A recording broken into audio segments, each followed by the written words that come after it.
Hello, it's me. We're starting a new project, and that project includes, look at this beautiful gem. So for work we go inspiration shopping, and we found this sample to use for like a fall holiday inspo, and I saw it and I wanted it immediately, but of course it was too small. So now we're here. Now I kind of feel like I need to find denim and make it exactly. With the cute little skirt, I might have to change my mind on my fabric choices.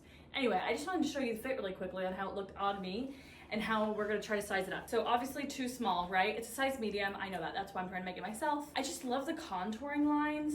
I love this little waist peak that goes down. I love the shaping of the facing. Here's the back. So here's the OG version. Let's make our own. Before we get to the pattern making, I wanted to show you guys what I'm feeling for fall and kind of go over exactly what the vibe is. Obviously, I've been obsessed with denim. I'm really liking this little denim on denim looks, and I've been trying to incorporate that into my wardrobe more, you know, and stop being afraid of Canadian tuxedos. Calling this one denim on denim. In particular, I've been really feeling dark rinse wash denim, or just like raw denim, that whole look with like these dark fall jewel tones, and also black of course. And here I'm calling this a little half and half. And then lastly, as you'll see, I have been obsessed with skirts this entire summer, and I usually am not a big skirt girl. So after, you'll be checking out my sketches, and you'll see I might have a secret surprise that I want to work on later to go along with this jacket. So this I'm just calling pleated.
Let's do a project check-in. Here's where we're currently at.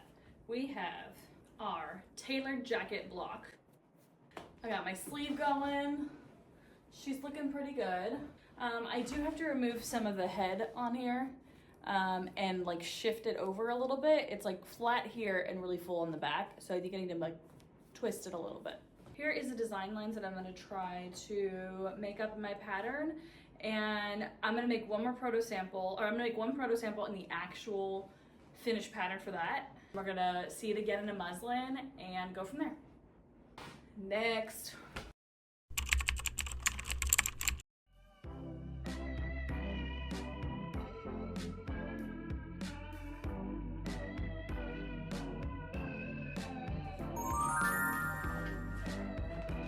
Got everything we need, or what? There's so many things. A little bit less versatile, honestly, than just darts. Darts actually was a little bit more flexibility, and they're not really a new pivot point.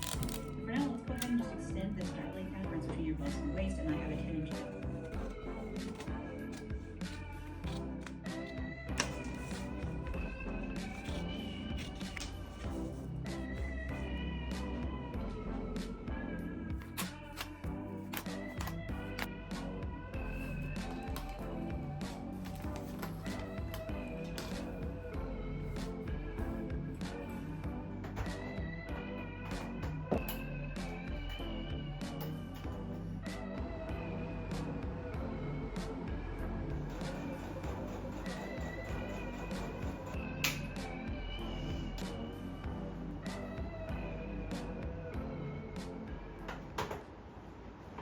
Here we go. We have our first draft. So far, I've only sewed the base of the pattern.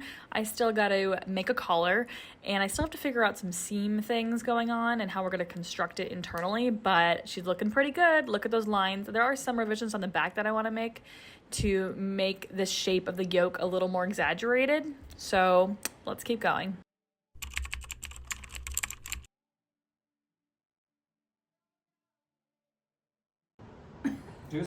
We're making a collar.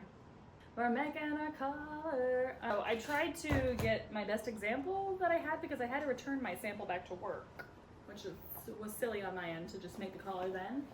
But I found this sample that I have. It's a little different because it has a lapel, but I figured I could at least follow it for the width of the collar stand.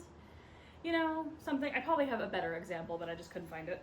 So I'm gonna try to emulate the collar, test it out, and put it on our already made first draft. So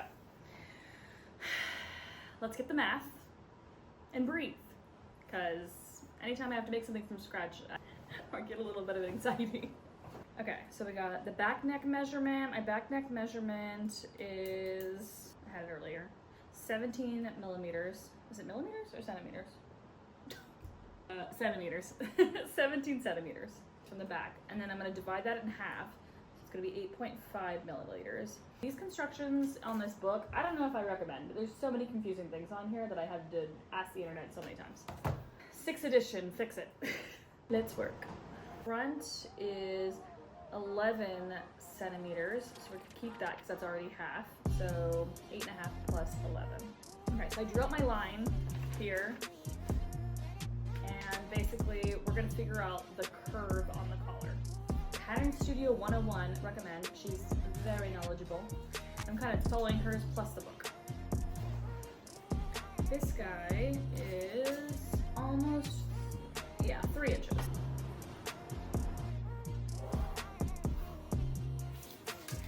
Okay, looking coloring. This is center back. I have lost my ruler. What's in the book is to wing out the collar 1.5 centimeters. So that is like that much.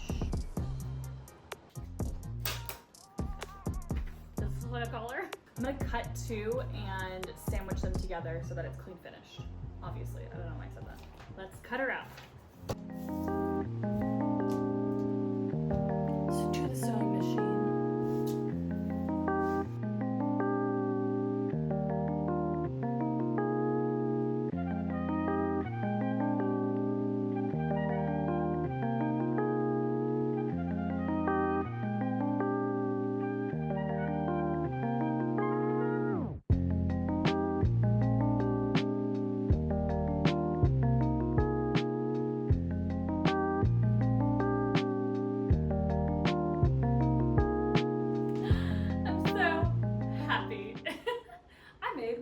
Collar. Step 1. We're learning here all together, okay? I did sew it a little wrong. I was supposed to sandwich the facing inside of the collar, I think. But instead, I accidentally put it like on the outside. So whatever, we'll fix that, lesson learned. But look at this, we got a collar. You know, it'll be like that. I think I need to add a little bit to the back length. Slash and spread the back collar in the center back. Take a look. I think I want a little more here. My pet peeve at work is when you can see the back neck seam showing. I always try to fix that and tell them to slash and spread the back. So I should follow my own advice and do the same thing on my own. We're getting somewhere, guys. I'm actually impressed. I don't know why I started with a jacket first, but here we are. So, flaps for us.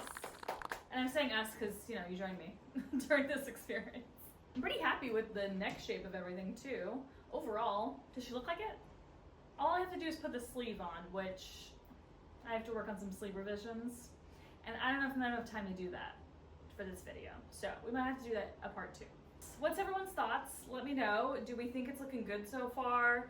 Do we have any advice for me? Last thing for today's video.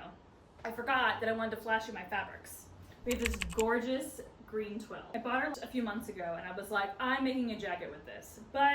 And I love her mostly because it looks good with my hair. But also I just love this color green. So I think I'm gonna save her, now that I'm thinking about it, for this other jacket that I have in mind later on if I'm getting really good at jackets. Here's my other inspo. Tell me if I should save that for that. I think so. I think so. My second option that I already have in my stash is this nice gray twill. It's a nice weight. It is a little lightweight for a jacket, but I do think she's really nice, and she also would be really great in the skirt because we don't need anything too thick, you know? I think it'd be easier to sew.